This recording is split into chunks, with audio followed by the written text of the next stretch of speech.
नमस्कार बच्चों। हम कोऑर्डिनेशन केमिस्ट्री में क्या पढ़ रहे थे? आई थिंक पिछले सेशन में हमने कॉमन टर्म्स के बारे में पढ़ा था। मतलब कॉमन टर्म्स कौन कौन सी होती है, और मैंने बोला था भी आपको कि कॉमन टर्म्स बता के आप एनसीईआरटी में देख लेना, इनकी छोटी छोटी एक या दो लाइन की डेफिनेशन दी हुई है, पर वो एक नंबर में पूछी जा सकती है आपको। परंतु अब इस कॉमन टर्म को दोबारा से देखते हैं हम, ठीक है। कॉमन टर्म की बच्चों बात करूं मैं, तो ये क्या होता है? Central metal. क्या होता है? Central metal. ये क्या हो गया? Central metal. और इसको बोलते हैं हमें ionise counter ion.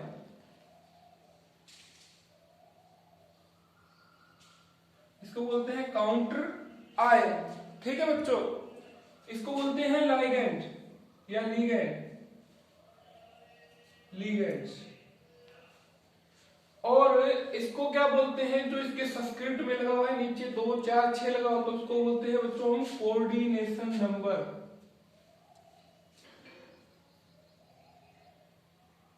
Coordination number. और इसको बोलते हैं पूरे को जो ब्रैकेट वाला है उसको बोलते हैं कोऑर्डिनेशन स्फीयर। Coordination sphere.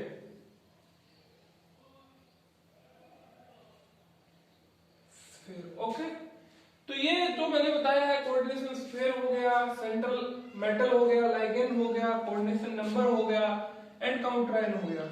ये बच्चों बार बार आपको जरूरत पड़ेगी, तो इससे अच्छा है कि आप एनसीईआरटी में जाके इनकी डेफिनेशन देख ले। फिर डेफिनेशन वाली तो कोई बात है नहीं, फिर आपको पता है कोऑर्डिनेशन नंबर क्या होता है। जितने लाइगैंड्स मेटल से अटैच होते हैं, फिर लिगैंड की बजाय हम बोले मतलब कितने बॉन्ड मेटल के साथ बने हुए हैं, उसे हम क्या बोलते हैं? Coordination number. अब सेंट्रल मेटल की डेफिनेशन की बात करें, जो मतलब मेन मेटल होती है कॉम्प्लेक्स की, उसे सेंट्रल मेटल बोलते हैं। और काउंटर आयन जो कोऑर्डिनेशन स्फीयर के बाहर प्रेजेंट हो। अगर बाई चांस यहां पर अगर कोई के पॉजिटिव प्रेजेंट है, यहाँ Cl की जगह अगर कॉम्प्लेक्स को मैनेज करके देखें, तो बच्चों ये भी एक काउंटर आयन होता है। क्या होता है? ये भी एक काउंटर आयन होता है। मतलब इस स्फीयर के बाहर, इस कोऑर्डिनेशन स्फीयर के बाहर जो भी प्रेजेंट होता है उसे काउंटर आयन बोलते हैं, ठीक है बच्चों। तो ये था, क्या था ये था अपना कि सब बेसिक टर्म्स को मैंने दोबारा रिवाइज करा दिया आपको। अब हम जो हमने पढ़ा था लिगेंड्स या लाइगेंड्स, उसके बारे में देखते हैं।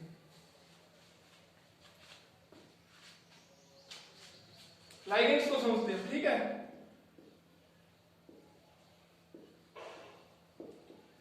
लाइगेंड्स बच्चों, अब एक बात बताओ, आपको पूछता हूं मैं। अब मतलब एक मेटल होता है, उसके साथ लाइगेंड्स बॉन्ड बनाता है, और हम कौन सा चैप्टर पढ़ रहे हैं आपको पता हो?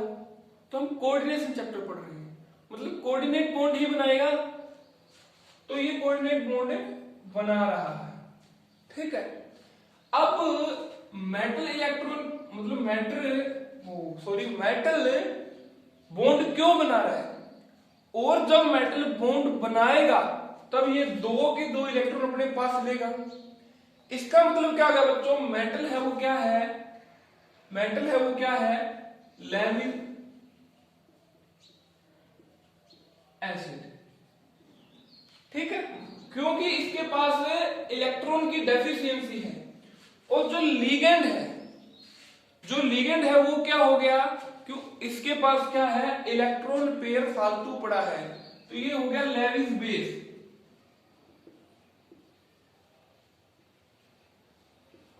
क्या हो गया बच्चों? Lewis base. मतलब अब बात करूं मैं कि लाइगेंड की डेफिनेशन की बात करूं, द आयंस और molecule bound to central metal atom. भाई the ions and molecule that bound to central metal atom. हाँ, एक बात और बताता हूं बच्चों, नोट्स में सेंट्रल मेटल एटम को ऐसे लिखा हुआ मिलेगा आपको। मतलब अब लिगेंड्स की डेफिनेशन की बात करूं तो कहता है तो आयन एंड मॉलिक्यूल विच या फिर that bounds to central metal atom in coordination sphere. क्यों? कोऑर्डिनेशन स्फीयर के अंदर प्रेजेंट होता है। तो अब ये हो गया लाइगेंड्स। और लाइगेंड्स की बात करें तो लाइगेंड्स इज लेविस बेस, क्योंकि इसके पास इलेक्ट्रॉन पेयर प्रेजेंट होते हैं। तो इसके बाद हम क्लासिफिकेशन करते हैं। किसका करते हैं बच्चों? क्लासिफिकेशन करते हैं हम लाइगेंड्स का on the basis of denticity. किसके बेसिस पर? डेंटिसिटी।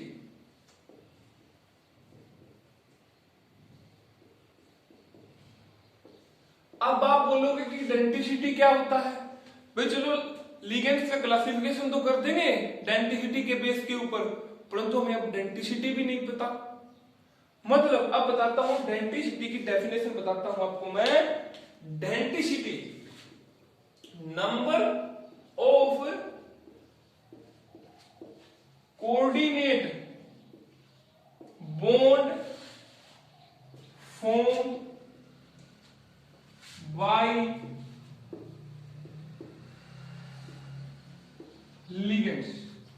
मतलब डेंटिसिटी का मतलब हो गया कि एक लिगेंड्स कितने नंबर ऑफ बॉन्ड बना सकता है किसके साथ? सेंट्रल मेटल एटम के साथ। अगर बाई चांस जैसे कि एग्जांपल NH3 के पास बच्चों एक लोन पेयर होता है, तो ये एक लोन पेयर ही डोनेट कर सकता है मेटल को। तो मतलब ये क्या हो गया? यूनिडेंटेंट, मतलब एक लोन पेयर ही दे सकता है। या फिर अगर किसी के पास दो लोन पेयर प्रेजेंट हो और उनमें से वो एक ही देता हो, जैसे SO4 2 नेगेटिव, इसके पास है बच्चों दो इलेक्ट्रॉन पेयर, मतलब दो चार इलेक्ट्रॉन पेयर प्रेजेंट होते हैं, उनमें से एक ही मतलब दो ही इलेक्ट्रॉन मेटल को देता है। मतलब दो का मतलब एक लोन पेयर, दो का मतलब एक लोन पेयर। तो अब देखो इसके पास दो लोन पेयर प्रेजेंट है, परंतु इसने एक ही डोनेट किया। तो इसका मतलब हो गया कि अगर मेटल इस लिगेंड से एक लोन पेयर एक्सेप्ट करती है, एक लोन पेयर लेती है, तो इसका मतलब ये यूनिडेंटेंट हो गया। अब यूनिडेंटेंट इसी के साथ क्लासिफिकेशन हो गया इसका पहला क्लास यूनिडेंटेंट। ठीक है, नोट्स में दिया हुआ सब कुछ आपको। यूनिडेंटेंट के एग्जांपल की बात करूं, क्लोरीन नेगेटिव। यूनिडेंटेंट का example fluorine negative, H2O। H2O पर दो लोन पेयर प्रेजेंट है, परंतु मेटल एटम होता है ना, वो एक ही लोन पेयर एक्सेप्ट करता है, NH3। ठीक है, एंड और भी बहुत सारे होते हैं, धीरे धीरे आपको पता चल जाएंगे। अब बात करता हूं मैं, मतलब अगर कोई मेटल एटम दो डोनेशन एक्सेप्ट कर ले, या फिर कोई मेटल एटम किसी लाइगेंड के साथ दो बॉन्ड फॉर्म कर ले, एक साथ दो बॉन्ड फॉर्म कर ले, उसे बोलते हैं बच्चों बाइडेंटेंट। क्या बोलते हैं?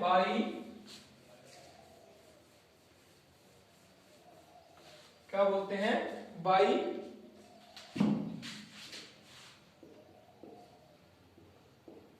बाइडेंटेंट। मतलब बाइडेंटेंट की डेफिनेशन की बात करूं, दोबारा से बताता हूं आपको मैं, कितने लोन पेयर एक्सेप्ट करेगी metal atom from ligands? 2 lone pair accept करेगी। या फिर एक लिगेंड मेटल के साथ कितने बॉन्ड बनाएगा? 2 बॉन्ड बनाएगा। कैसे? देखो एग्जांपल बताता हूं आपको।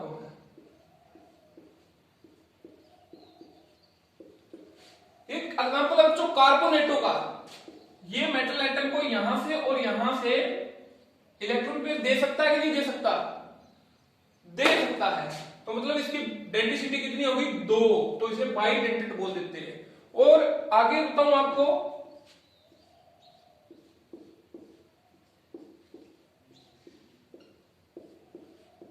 जैसा कि आपने नोट्स में देखा होगा, आपको ये भी दिया हुआ है, यहां से मेटल को और यहां से मेटल को इलेक्ट्रोड पे डोनेट कर सकता है, इसे बोलते हैं बाइडेंटेट। और इसका नाम होता है, जैसा कि आपके नोट्स में दिया हुआ है, ऑक्सोलेटो, और शॉर्ट फॉर्म में इसे लिखते हैं ऑक्सो। अब एक और देखो,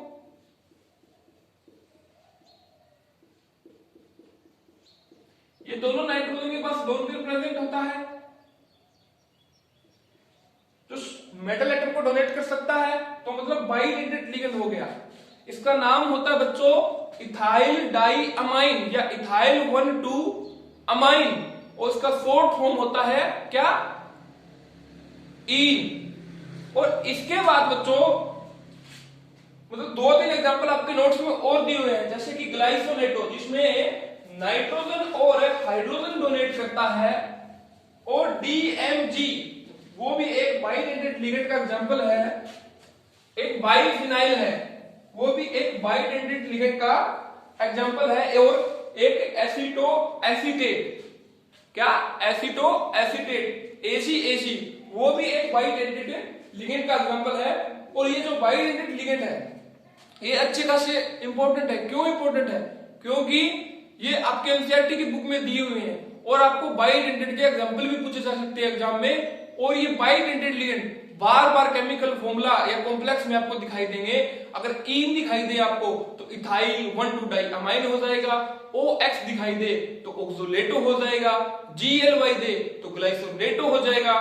तो इसी प्रकार अब बात करते हैं हम हेक्साडेंटेट लिगेंड की।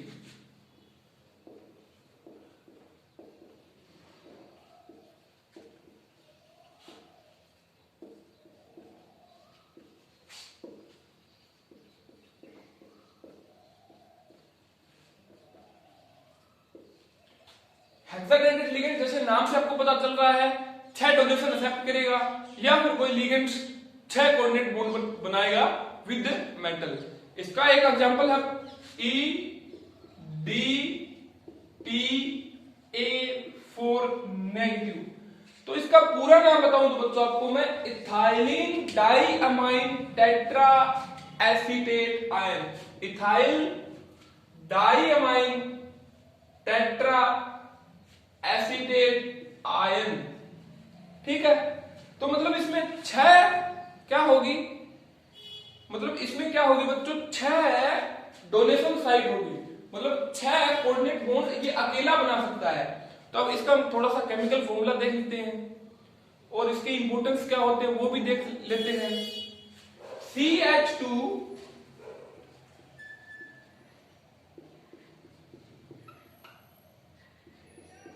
क्या बच्चों, जो मैंने इथाइलिन डाइअमाइन में जो फॉर्मूला लिखा था CH2N CH2N, और इसके साथ आप CH2 CH2 CW negative CW negative CH2 CW negative CH2 COO negative. तो बच्चों इसमें टोटल डोनेशन साइट कितनी होगी, नाइट्रोजन अपना लोन पेयर डोनेट कर सकता है, ये नाइट्रोजन लोन पेयर डोनेट कर सकता है, ये ऑक्सीजन डोनेट कर सकता है, ये ऑक्सीजन कर सकता है, और ये ऑक्सीजन कर सकता है, और ये ऑक्सीजन कर सकता है। तो टोटल डोनेटिंग साइट कितनी होगी, तो टोटल डोनेटिंग साइट होगी बच्चों कितनी, 6। तो इसीलिए इसको हम बोलते हैं हेक्साडेंटेट लिगेंड। अब कई बार यह क्वेश्चन पूछा जाता है कि EDTA का यूज कहां कहां किया जाता है। भाई आपको पता है कि इसकी डेंटिसिटी कितनी है, इसकी बच्चों डेंटिसिटी कितनी है 6। तो एक साथ 6 बॉन्ड बना सकता है।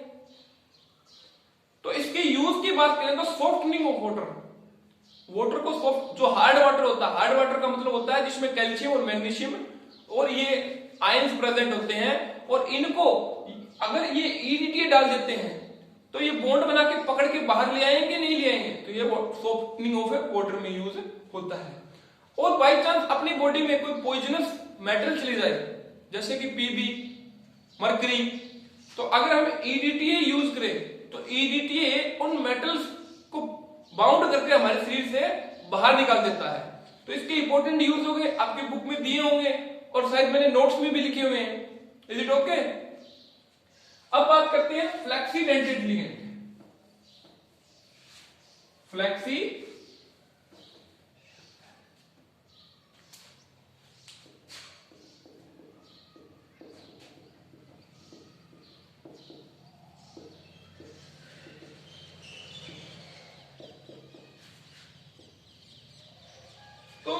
फ्लेक्सी डेंटेड से आप क्या समझते हो?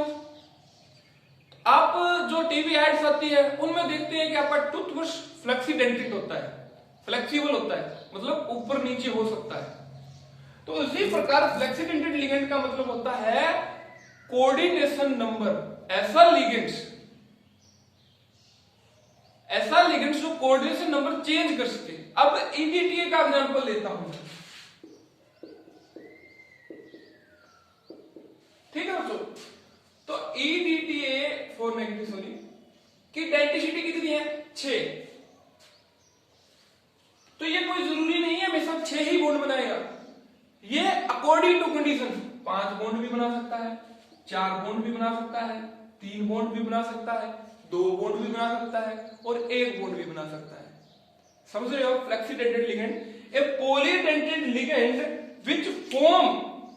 which found to have different denticity, मतलब एक पॉलीडेंटेड लिगेंड जिसकी डेंटिसिटी अलग अलग वो दिखा सकता है। एक एग्जांपल, बेस्ट एग्जांपल देता हूं बच्चों आपको मैं। क्या एग्जांपल है वो?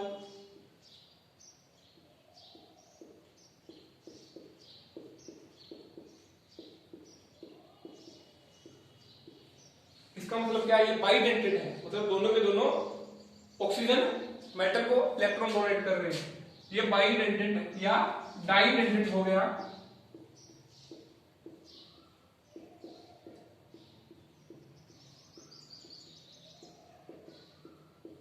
इज इट ओके और नॉट?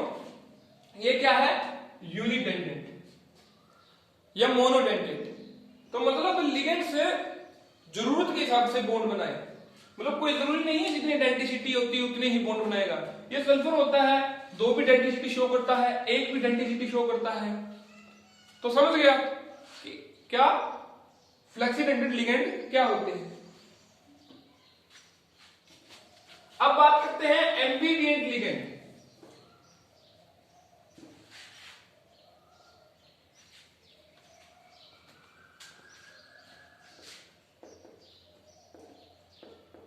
क्या? एम्बिडिएंट लिगेंड। तो आपने 11वीं क्लास में ऑर्गेनिक केमिस्ट्री में एम्बिडिएंट न्यूक्लियोफाइल पढ़ा होगा आपने, सेम एज इट इज।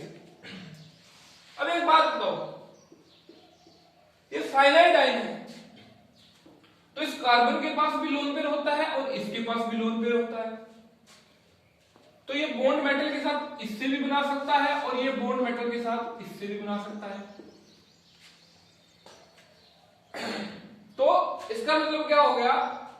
एक ऐसा लिगेंड जिसके पास 2 टाइप के या 2 से अधिक टाइप के डोनर एटम हो, लाइक दैट कार्बन भी डोनेट कर सकता है और नाइट्रोजन भी डोनेट कर सकता है, परंतु एक समय पर कोई एक मेटल को डोनेट करे, उसे हम बोलते हैं एम्बिडिएंट लिगेंड। ठीक है? NO2 देख लो बच्चों, ये मेटल को डोनेट कर सकता है और ONO ये भी मेटल को डोनेट कर सकता है। ठीक है? CO देख लो, दोनों के पास लोन पेयर प्रेजेंट होता है, ये मेटल को कर सकता है और ये, पर एक समय पर कोई इनमें से एक मेटल को डोनेट करेगा। ठीक है? HCl देख लो बच्चों, यहां पे ये मैंने एग्जांपल्स है, तो इसके 2 या 3 एम्बिडिएंट के और एक जो मैंने अभी फ्लेक्सी डेंटेड आपको बताया, फ्लेक्सी डेंटेड का एग्जांपल बता दो। ठीक है? तो एम्बिडिएंट लिगेंड हो गया आपका।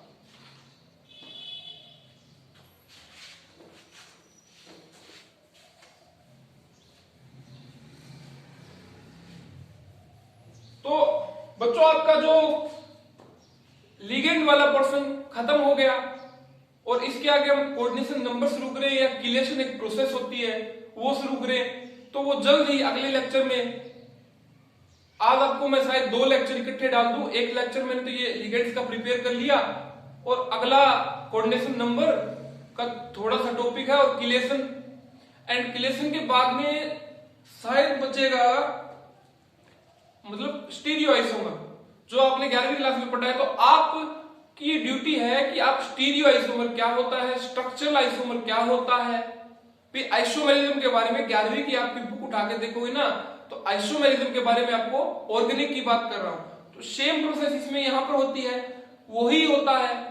तो आप वो बुक उठा के आपको पढ़ना है। अगर मैं लेक्चर तो भी रिकॉर्ड करूं अगला, परंतु वो शाम तक डालूंगा ताकि आप आइसोमेरिज्म के बारे में पढ़ सको और आपको समझने में दिक्कत ना हो। हाँ, अगर आपको समझ में आता है तो बहुत बढ़िया बात है अपनी बुक से, नहीं तो आइसोमेरिज्म मैं बिल्कुल बोर्ड पे समझाऊंगा। आइसोमेरिज्म में एक बहुत ही अच्छा और एक कंफ्यूजिंग टॉपिक होता है, उस पर मैं पूरा टाइम लगाऊंगा। अब ये तो मैंने जल्दी जल्दी करवा दिया। आइसोमेरिज्म 2 तरीके के होते हैं, ज्योमेट्रिकल होता है, ऑप्टिकल होता है और तीसरा स्ट्रक्चरल होता है। तो स्ट्रक्चरल आइसोमर में कोई दिक्कत नहीं है, ज्योमेट्रिकल और ऑप्टिकल आइसोमर में एक इमेजिनेशन बिल्डअप करनी पड़ती है हमें, तो वो आपकी मैं करवाऊंगा और बाद में आपको ट्रिक्स भी बताऊंगा और इंपॉर्टेंट क्या होता है इसमें वो भी बताऊंगा और नोट्स भी आपको प्रिपेयर है, आपको दे रहा हूं और नोट्स के साथ साथ आपको बुक भी दे रहा हूं मैं। बुक में से जो इंपॉर्टेंट होता है, ज्यादा पढ़ने का होता है, आप पढ़ना चाहते हो क्योंकि नोट्स में तो एक लिमिटेड अमाउंट में लिख सकता हूं मैं। हाँ, एक बात और, एक बच्चे ने पूछा था मेरे को कि नोट्स मैं नोटबुक में लिखूं या प्रिंट करवा लूं। तो बच्चों, नोटबुक में लिखवाने का मेरा कोई एम नहीं है, आप इन्हें प्रिंट निकलवा लो इनका और आप इनको पढ़ो। मतलब लिखना कोई जरूरी नहीं है, आपको समझ में आना चाहिए, उस चीज पे फोकस करेंगे। हाँ, वो क्लास लगने के बाद की बात है, अगर कोई बच्चा नहीं पढ़ता है तो उसे 10 बार भी लिखना दिया जा सकता है। तो बच्चों, चैनल को लाइक करें, सब्सक्राइब करें। Thank you.